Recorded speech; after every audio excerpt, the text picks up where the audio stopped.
Hi everyone, welcome to my YouTube channel. In the last video, we have read about the National People's Congress, and in today's video, we are going to study about the Standing Committee. The Standing Committee is the permanently functioning organ of the government. It can also be called as National People's Congress in miniature.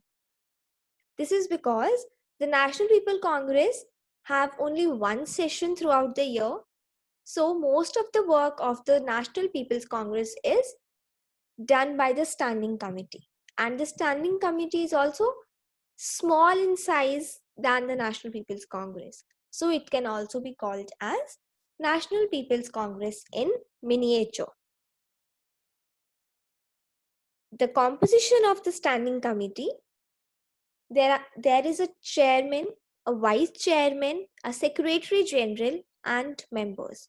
The number of the members of Standing Committee are also not fixed by the Constitution, and hence they are decided by the National People's Congress. The tenure of the Standing Committee is also of 5 years. However, the National People's Congress can remove any member or dismiss the entire committee before the completion of its tenure. So it lives until the wish of the National People's Congress. Standing Committee plays a very important role. So there are 6 functions of Standing Committee. These are elective, executive, legislative, financial, amendment, and judicial functions. We are going to read each function in detail. The legislative function of the Standing Committee can be divided into three types. The first, these are the functions which is performed when the NPC is not in session. So it can enact legislation on the behalf of NPC because it is the work of NPC to enact laws. So when NPC is not in session, this work is done by the Standing Committee. It can supplement and adopt amendments to the statutes. It is a delegated power to the Standing Committee by the National People's Congress, of course. Communities created by NPC work under the direction of Standing Committee. So this is also the work of Standing Committee in case the NPC is not in session. The second type is it summons National People Congress. We have read that if National People Congress wants to have more than one session in a year, it can be summoned by either 1/5 members of the National People's Congress itself or by the Standing Committee. Next is it supervises the work of State Council, Central Military Commission, Supreme People's Court, and Supreme People's Procuratorate.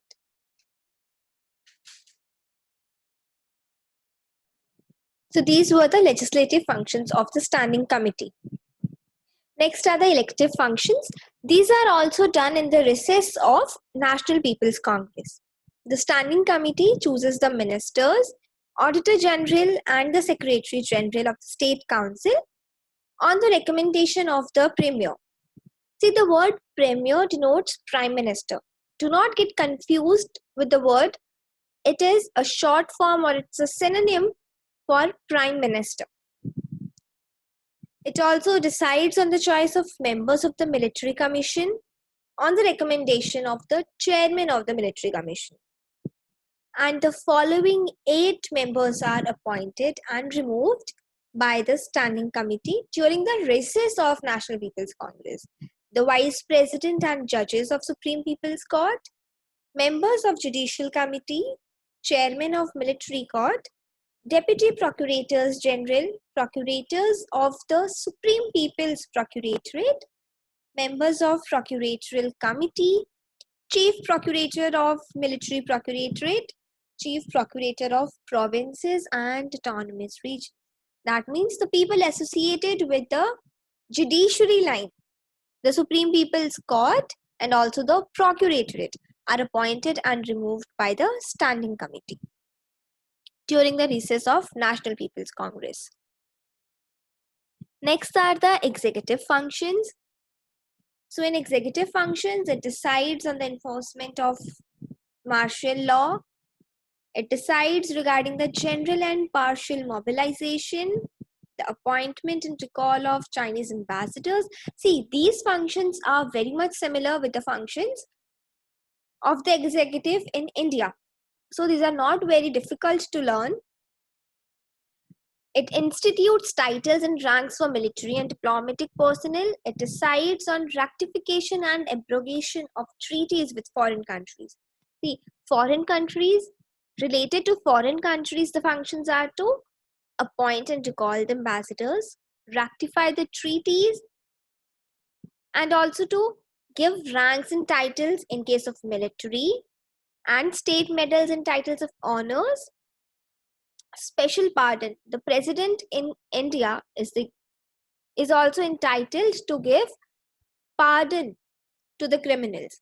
So here the standing committee is also entitled to grant special pardons, which are later on granted by the president of China.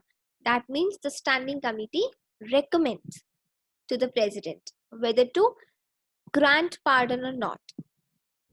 The decisions regarding the proclamation of war are also taken by standing committee when there is an armed attack on the country. The executive functions are very easy because they are very similar with that of India. So these are not very difficult to learn. The financial functions of the standing committee are not very significant. It just examines and approves partial adjustments to the development plans and state budget. Because we have already seen that this function is of the National People's Congress. It is the one which look after the budget prepared by the government and also on the reports of implementation of budget. So this is an insignificant function of the standing committee. Next is the judicial function. It interprets the laws, interprets the constitution and supervises the enforcement of laws. Annual decisions, orders and administrative rules framed by the State Council. And it can also reject any decision of it. Next is the function of amendment. It is given in Article 64. A proposal for amendment can be made either by the Standing Committee of the National People's Congress or by the 1/5 of the deputies of National People's Congress. The National People's Congress can then amend the constitution by passing the bill with 2/3 majority. See, if there is an amendment needed in a part of the constitution, the proposal for the same can be started either from the standing committee or from the deputies of National People's Congress. After the proposal is circulated, the amendment or the bill can be passed by 2/3 majority of the National People's Congress, as in the case of India, that the parliament or the one house of the parliament passes the bill with 2/3 majority, and then the bill is passed on to the president for his final signature. So the standing committee has very limited role in this case. It just starts the proposal for amendment.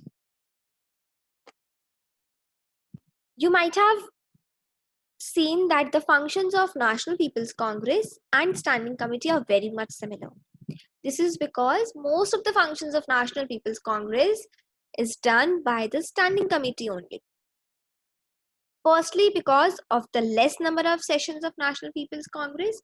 Secondly, because of the size of the body. The National People's Congress represents the whole country, so it has more members than Standing Committee. So it is convenient for the Standing Committee to take decision on particular subjects. Now let's see the role of Standing Committee in China. It is very imposing and unique. Its interpretative powers are final and unquestionable. We have seen that the Standing Committee has some judicial powers. It interprets the laws. So these powers of the standing committee are final and nobody in the country can question those. It enjoys the functions of the head of the state. It is comparatively smaller in size than NPC, which further adds to its strength. Supervisory functions are same as of constitutional committees. It has extensive appointment powers. It appoints the members of judiciary and of military commissions. Impressive authority in the domain of foreign affairs because it calls and sends foreign ambassadors, Chinese ambassadors, and also look after the treaties with the foreign countries. But its role becomes insignificant because of the predominance of the Communist Party in China. Due to this, it gives a setback to the position and the role of the organs of state power. That means not only standing committee, but also National People's Congress, State Council, all these organs of the state power have a setback because of the dominance of Communist Party. But still, the State Council is more influential than the Standing Committee. Now, the role of the Standing Committee depends upon the position that its chairman and vice chairman enjoy in the hierarchical structure of the Communist Party. If the chairman and the vice chairman have a good position, high position in the Communist Party, then the role of the Standing Committee will be very imposing.